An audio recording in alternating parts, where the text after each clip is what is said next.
the 40s dawned, America was a nation of 132,122,000 people.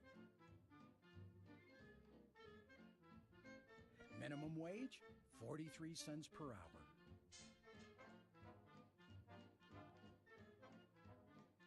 If you were born in this decade, you could expect to live for 68.2 years if female and 60.8 if you were a man. Your parents would have been part of what has been called the greatest generation. If you were born in the first part of the decade, you're a war baby. A member of the Beat Generation. If you were born in the second half of the decade, you are part of the most significant group of Americans in the 21st century, the Baby Boomers. We both grew up in a very small town, and I lived most of my young life on my grandparents' farm. And I didn't live there, but I was there a lot, most of the time. And for a short period of time, I did live there. So we were experiencing butchering our own meat, cows and hogs, and growing our own vegetables, and canning or freezing, all of those. My grandparents were a lot of fun. We enjoyed getting in the truck with my grandpa, and he would always give us a new hog house to play house in for us, my sister and I, to play. And that was always lots of fun because it was nice and clean and it was like a playhouse.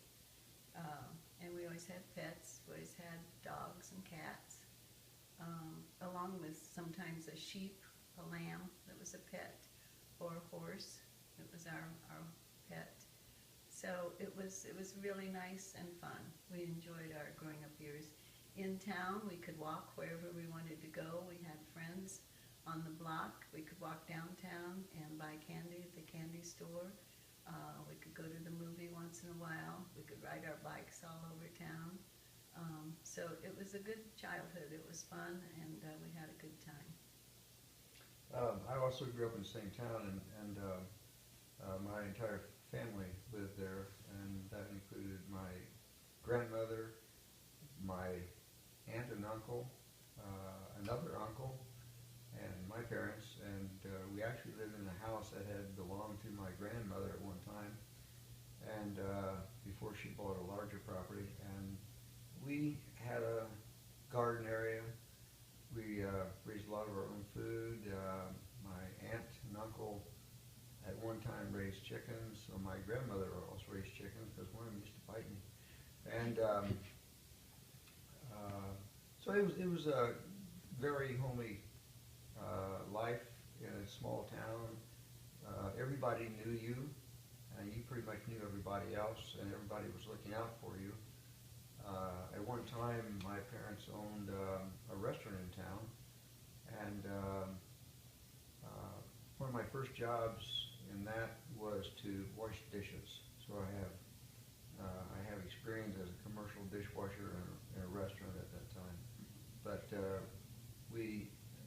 our school was a unconsolidated school at that time. It was called Cambridge City Lincoln High School, and our high school classes probably had the most 60 people in each class.